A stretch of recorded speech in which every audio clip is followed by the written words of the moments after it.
Well, it's great to get another signing day started. Had a lot of errors. Guys did a really good job, hit a lot of needs, hit a lot of really good players. Like I said, really, really good players. Wasn't taking as many as we did last year as far as overall in the high school parts of those things, but hit the right guys, hit needs across the board. Quarterback, very outstanding. Coach's son, really good player. Tennessee Player of the Year, been 4 state championship games, really good basketball player, really good athlete, 4.0 student. Got feet, got arm, got everything. Really good player. Ruben Owens, say as good a back as there is, can catch it, can run it. Very excited to add to that. Micah Tees is a great addition to us at receiver, can really stretch the field and can run underneath. Has all the tools to be an underneath guy and an on-top guy, which is very rare. Can be in a slot, can be outside. Really good. Jaden Platt, great to get him back. He's an aerospace engineering guy. 5.7 GPA, I'd never heard of that. 5.7, don't know how you get to there, but he's a 6'6", 240-pound guy that can run. Had tremendous camp for us. Big vertical, 36, 37-inch vertical, really athletic. Excited about him. O-line class, really excited about him. TJ Shanahan, locally guy right here in Texas, is big, physical. He got hurt there at the end of his season, but he's an early entry, but he's a tremendous player. Physical. I think he's one of the top guys in the country. Outstanding. Chase Basantis, another one from New Jersey. First guy ever to be an offensive lineman to win the New Jersey Player of the Year as an offensive lineman. Really, really good player. I think these guys will play it for a long time. Colton Thomason been committed to us forever, 6'8", 330 pounds, athletic, long. Inside, outside guy, very smart, really good player. Naquel Bertrand, Philadelphia, another 6'6" and change guy, 350-some pounds, is a basketball player, can move, big, long, play inside, can do everything. Defensively, Rylan Kennedy, guy's only played football 1 year, really came on like, superly athletic. An off the edge, 6'4" guy that can run, 215 pounds, that can run, change, and not your big end, the light end that can really run, rush the passer, was a big-time basketball guy, big-time everything, really excited about him.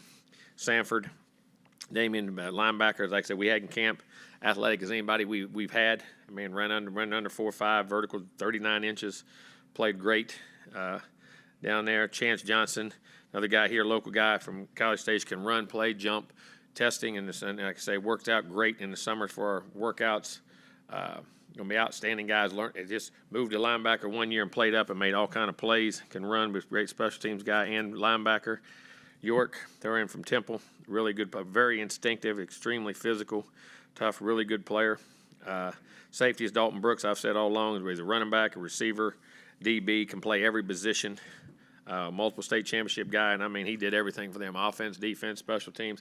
Now, if he ever come off the field, Bravion Rogers, tremendous athlete, almost 25-foot long jump guy, 6'9" high jump guy, runs low 4.4, 6'1", can run, jump, and can play, hit you. Extremely outstanding. Javon Thomas, again, helped back-to-back state championships again with South Oak Cliff, and actually played a lot of offense this year. Played defense and offense last year, and return guy, but he's a tailback. And like I say, some of the best DBs I've ever been around in my life are really offensive guys that play defense. Tremendous ball skills, can run, can do everything. Really good player. And Tyler White, who's an outstanding punter. Can really hit it, big, long. And problem in the beginning of the year, we didn't know if he could punt because they never punted at South Lake the first half of the season, about once every 3 weeks. So they weren't getting much action. But we had him in camp, and he can hit it a mile. But he's an outstanding guy, along with being a big-time baseball player and pitchers. He was a closer on their state championship team. So 14 of those guys were multi-sport athletes, guys long, and there's still some other guys that on their signing days and when they're going to announce and do their work will be coming in, and then we'll continue to add to this class. Like I say, now recruiting, with the way recruiting is now, this is just the first part of it. So it's ever extending, and we'll keep going. Questions? Down front, Travis. Hey, Jimbo, do you have a target number for this class on where you'd like to get to? No, I'm just the number of guys we have that'll fit, that we think we can win with and do the right things, and we'll continue to add to the things we have. And with the guys that you've already lost to the portal, do you feel like with the portal y'all can get back to net even? Oh yeah, and then don't matter getting back to the right thing. Like I said, I looked at the numbers last year. We had the least number of transfers last year at 12. I think Alabama had 22. I think somebody like 22 and 21 and 23. I guess that means we'll have a good year. Last year we only had 12 and didn't have a good year, so everybody had 20-some had a great year. So I guess we'll have a great year next year, according to transfers. That just goes up and down. and where it's at. And there's a lot of people, and I think there's going to be another wave of transfers once the bowl games end and everything else. So I think that thing is everlasting. So I mean, it's and like I say, and I think the transfer portal is good. I think there's some guys that get late in their career that need to play. I understand them leaving. So we'll keep adding and get the right guys. And do you have a target number? Do you know how much you'll dip into the transfer portal? Or Well, as much as we need, and to get the depth and the guys we need, and possible starters or whatever is available comes up that we think we can win the SEC with and win a national championship with and be competitive in our league with. Second row, David, and then to the left, Zach. Jimbo, the first few years of you here at A&M, the program's been ascending, at least from a wins perspective. This is the first time you took a step back. How did that change your pitch when talking to these kids? It never really did because the program, like I say, you have bad years, but I think our program's in a good position. I mean, you look at the catches we have returning from Evan Stewart to Moose Muhammad to Noah Thomas, those receivers alone, those three, the tight ends we have catches, the quarterbacks we have back, the production. The tailbacks now, you had 4 and 22 coming back, but I think are going to be outstanding players along with a great guy. So I think offensive line, how many guys started all year? So, I mean, we were outstanding. Defensive line, everybody, I mean, from freshman start, we had 12 returning guys in that group that can make plays, and with what else we add to it. Linebackers, I mean, 45, 24. And then Marcho Harris, you saw at the end of the year, is really going to be a great player. So those guys returning. Safeties, I mean, you got 14, you got 1, and you have 20. Gilbert, all those guys, I mean, they're all still high production guys. So it is as far as your wins and losses, but you look at where we had and the experience we had with the injuries we had, and the kids saw, I think in recruiting, no one panicked. No one said, we got a chance to have a really good team. We want to come in and contribute and play and end up being good. So it never affected anything. How important also is it for culture with this And new world? corners, I'm sorry, the corners we got back with Chappelle and Deuce and all those guys coming back. In this world of NIL and transfers, just the culture, getting guys that want to be Aggies, how important was that? Well, I don't know if that guys want to be Aggie, but guys want to play. At the end of the day, you can get caught up in Aggies and whatever you want, and you can get caught up in whether you want to go to Alabama, you want to get caught up and go like they had 22 last year, and they've had a bunch of guys leave, and I use them. I mean, everybody's had guys leave across the board. It's about kids playing nowadays. They want to be here, but do they want to play and they want to produce? And if they're early in their careers, and I think that's one of the things that hit us. You had such a young group of guys that were that played so much that it affected older guys on your team. When you get behind the depth chart sometimes on guys like that, it's going to affect that. And that's something that we're going to have to deal with continually throughout recruiting, not this year, but forever as you go into this thing and who you bring in and what goes on. That's always going to be, every year is going to be ever-changing. This is a whole new world and a whole new entity of recruiting that we've never been around or dealt with, and it's ever-changing, constantly. Front left, Zach. Jimbo, I think you touched on it just a little bit, but how difficult is it when recruiting offensive players without having named an OC yet? Was that an issue at all? Not one How did bit. guys react to that? Great. Had no effect on it. Liked what we're doing, just so they keep getting the ball and the things they've had no effect on any of it.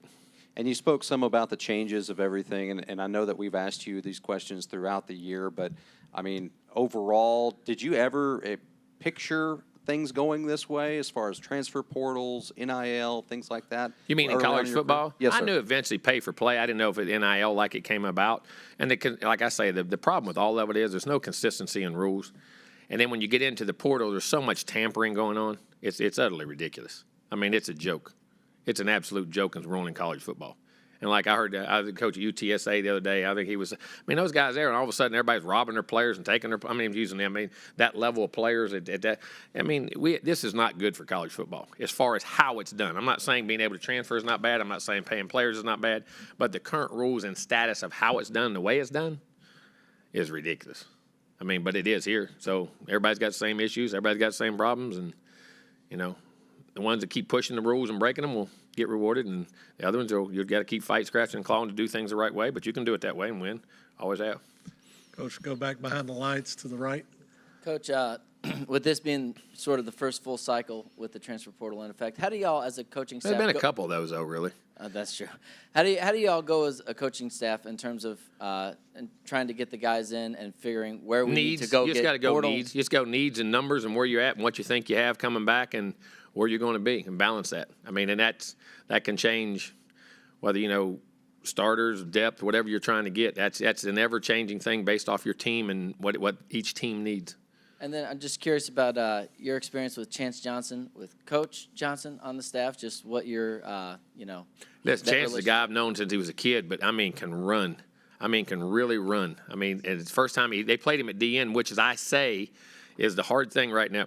One of the hardest positions to find in college football and to evaluate is linebacker, because nobody plays those guys that can run and really big and long and can play. Don't play them behind the ball. They all put them on the ends and rush them, which because we're in a day of throwing the football, because they want guys that can rush the passer. I get it. But you don't get lots of guys. Like Chance, it's the first year he's ever stood up and played linebacker, and you saw him as the games went on, boom, and then he can run so much. He can play in space. He can accelerate. He can hit, those types of things. So, I mean, and he's a tremendous kid. He's wired right, because, I mean, listen, I say that about his dad was started on three teams that played in 3 straight national championships and was a mean son of a gun, a tough son of a gun. It was very talented, but wasn't unbelievably talented. I don't mean that, and Jerry played in pro ball. I don't mean that, but I'm just saying he's got all the hard wiring right, too, and I think he'll be a really good player for us. Second row on the left, Alex. Yeah, a follow-up on Johnson. You know, what's it like signing a kid that you said you did get a chance to kind of watch grow up a little It's been awesome. I mean, you get to watch those guys, and they always want to play, you know, from your kids to their kids. But when you get a chance to sign, and I always say, I don't ever do that just because somebody's here. It's unfair to the kid. Whether it's my kid or it's a coach's kid on the staff, you say you take him. You don't ever do that. If he can play here, you take him. If you can't, you don't, because the kid ends up having a bad experience. So I think, but it is very rewarding to see those guys, and because you always know they dream of doing that. And then on a couple guys from down on kind of the coastal Bend area, you know, what kind of game changer can Ruben Owens be at running back? That's for what I you said. guys? The 3 amigos. You got Brooks from Shiner, got him from El Campo, and you got Rogers from LaGrange. Three little, as you say, that if you could rob the bank in every town on Friday night, because no every policeman's at the ball game, like everybody in town. You know what I mean? You could rob every store in the town. But that's in a small college, you know, that small town ball. It's awesome to watch those guys. And I mean, Ruben's phenomenal. I mean, he can catch it, he can run it, he can go play wide out just as well as he plays receiver. I mean, for the matchups, can run out of the backfield, has great speed, tremendous athlete. Same with and if you look at all 3 of those guys, they're all extremely similar that way. I mean, Brooks did everything. He even sold popcorn after. He played offense, defense, special teams. He was phenomenal. And a lot of people liked him as a running back. And you saw Bavion Rogers. I mean, you're talking about a guy who long jumps almost 25 feet. You're talking about a guy who high jumps over 6'9". You're talking about a guy who runs low. All those guys can do everything. And they were everything for their teams. And they were fun to watch. And we're glad we got them, that's for sure. Yeah, and last one on Brooks. Just, you know, you mentioned how he can play a multitude of positions, but do you see him at defensive back? Yeah, we see him and being a safety. We like him at safety in the multitude because you're playing field safety, boundary safety, and I think he'd be a nickel. I think he can do a lot of things, be a great special teams guy, just a complete football. All those guys are complete football players. Coach back behind the lights, left side, Daryl. Coach, can you talk a little bit about, I guess, your competitive nature in terms of recruiting? I know that Reed was a guy that was committed to Ole Miss. Mm-hmm. He's coming to A&M. You had York that was committed to Baylor, and he's coming to A&M. Just kind of how that factors into. Well, I mean, you just keep recruiting guys for long periods of time, and it's never over till it's over. It's ever changing, and things go on. And I'm never a guy who, when a guy commits, and you can say it to 100 people, some guys when they commit, man, they just start saying stuff. Listen, if you're committed, I respect that, but we'll always call once a week, check in, say hello, and if you're open to be recruited, okay. And if something changes, let us know. And those guys all let us know when they know they thought some things would change, and we're very open to, because of how the recruitment was going at other places and things like that. So I was very fortunate to be able to get on it, and we got 2 good players. Front right, Travis. Yeah, when you mentioned some of the guys coming in and talking to guys before, like the UTSA coach pointed out, not naming any names, but how are you seeing this manifest itself with guys talking to guys illegally? I mean, you hear about it all the time. It's going on. It's across the board, and it's a shame. Are they calling them early? Coaches Well, they have talking to them somebody early? else call them. They'll get them, call them. Have third parties call them, dig into it. I mean, it's every way, shape, and form. And it is the way things are done, but it's not good for the game. It's not good for college football. I mean, because you're saying to get a guy, and who wrote the article? The guy from what recruit 24/7 or 3 on one of them guys. I don't know. Somebody showed me an article he wrote that said, if you're not tampering, you're not getting a guy in the portal. So if you're not cheating, think about what we're saying in college sports. I bet that's good. That's good for the game. And you feel like some of the players that left here, that might have happened to them? Not really. Okay.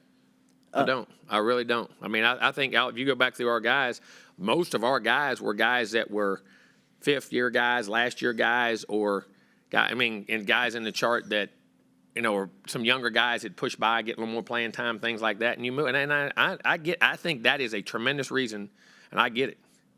to go play, and especially if you're not going to be an NFL player, have an NFL dream, I think that's great. I think there's reasons to transfer. I have no objections to that. If you really go through all of our guys, Haynes with those guys and with the different things going on there, no running backs, receivers, all those guys, with those 3 guys, freshmen, those guys being the starters and getting most of the catches, you didn't have them there.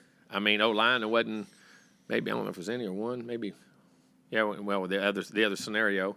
Defensive line, a couple of those guys with all those other young guys playing and getting way ahead of them. Linebacker the same way, you're stacked, and then secondary. Some of it. So I get some of it can come. Some guys are going to go, but the guys are going to go all the time. That's just the nature of our beast now. Nature of the beast in college football. And then finally, do you have a timeline on when you might hire the OC? And No, when the right time comes. or is it going to look like someone that kind of looks similar to your style? Or No, we're talking to multitudes of people. We're focusing on recruiting like we were here, and we'll get the best guys that can move the ball.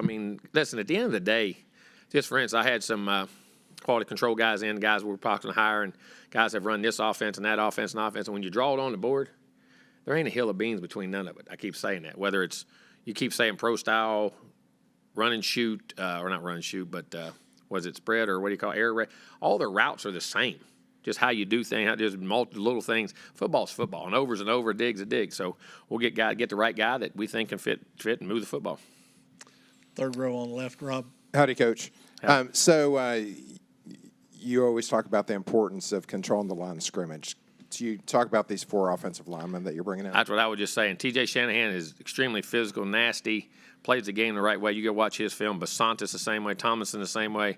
Metran the same way. Nyquil. And he's a guy who's young, just learning what to do, but so athletic, so big, so much range, so much versatility in those guys. I think they're inside or outside guys with their length and size and great footwork and really – that's the key, and I'm excited about the offensive line coming back and these guys signing. A couple of those guys they're all outstanding players, but it's a really, really good group. Coach will go back behind the lights on the right side first and then to the left, Daryl. Jimbo, you kind of alluded to it, but you really finished strong. A lot of these names signed within the last 2 weeks. Some of them, even the last couple of days. So what goes into finishing strong in the recruiting trail? I think consistently through recruiting, and also you may know those answers. Those things may have been told to you a month or two ago. You just, guys don't want to announce what they do, how they do it. Everybody doesn't always want to come out and announce on day one or whenever they do it. They want their time. But I think just constantly staying with relationships and staying there and being consistent for guys and showing them nothing changes. Like I say, no matter what happens, the consistency in which you recruit with, the person you are, and the relationships you have is what it gets down to. And then in regards to the new OC, when will you make a decision on if you call the play still or if the new OC calls the plays? We'll wait and see what goes in. Hopefully they will, so I can diverse. And there's a lot of things going on now in college football that the head coach, my job has changed so much in the last 2 years, it's ridiculous. Probably more so as head coaches, things you got to deal with away from ball more in the last 2 years than it's ever been in college football, maybe ever, because of all the things that go on and the circumstances because of the new things that go on. So we'll see when we get them in here. Go back behind the lights on the left side, Daryl.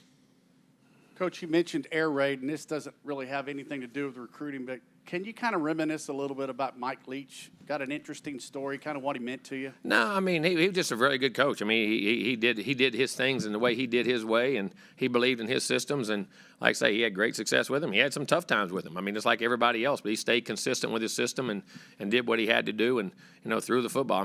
That was a knock for many, many years. You can't score in the red zone, but you can score out in the field. But hey, Mike did what he did. Mike was his own person. Mike was his own personality, and respect him for it, and fun to be around. And not generally always by very consistent person, very good guy. I love the talks I always had with him before games at conference meetings. You know what I mean? We all met. Everybody looked at him as an eccentric guy and a different guy, and which he had those things. But Mike was a very down to earth guy too. In his conversations and when he talked to you, and I thought he had a great heart. I thought he was a genuine, honest, really good person. I think of Mike. Mike was very comfortable in his own skin. It didn't matter what you thought of him or how he did things, the way he did things. He was going to do things his way. And I think that's people who have a lot of confidence in what they do and very confident in their own skin of who they are as people. And I thought he was a great guy. I really did. And college football is going to miss him, that's for sure. Rob, you'll wrap us up, third row. Coach, I think it's like 60% of the guys that enter the portal may not find a landing place. Exactly right. If you had a guy that entered the portal And kind of tell me a little bit. Do they come to you and tell you, or I mean, I guess they're not required to tell you. No, but some if do, someone some wanted don't. to Or come, some will come in and have long conversation. We have long conversations about it, what's good, what's bad. Some guys will call you and have that conversation. Some guys, as you know, it's like they're scared to and they just get in it. You know what I'm saying? It's all different. if someone entered the portal and told you, but then they didn't find a landing spot, would you have them back? Well, it just depends on who we pick up and what we have and who goes when, where, and why, and what your numbers are when you get done.